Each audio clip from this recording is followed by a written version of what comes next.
Dito malupit talaga to mga bangag na to. Galing pala to sumayaw tong mga bangag na to.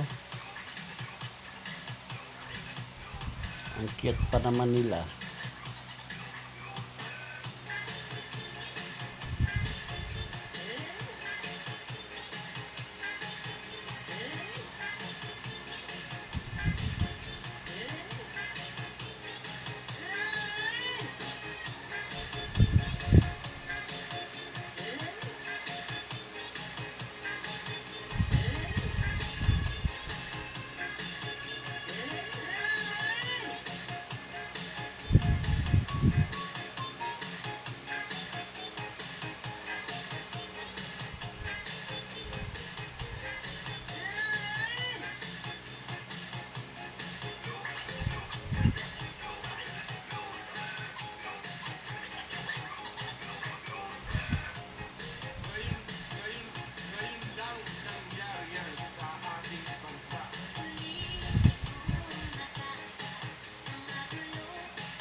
Lalo na itong dalawang ungas na to. Salot sa lipunan.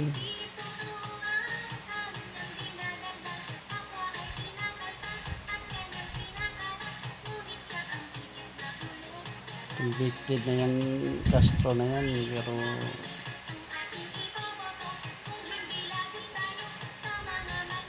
lalo na dito mga balimbing to eh. Panahon na ni Tatay Digong noon, panay dikit kay Tatay Digong. Ngayon bumaliktad ang mga kulukoy.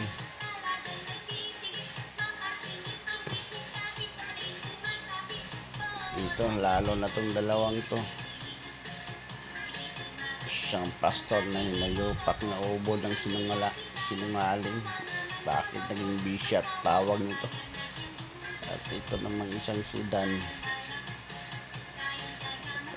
laging nagmamarunong, lalo na ito, kupal din ito. Dalawa,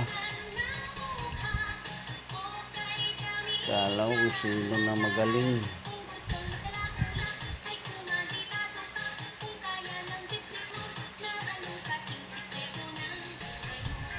Dapat binuwag na tong kwadto na to. Sira ng taong bayan, sinasayang lang nila araw-araw.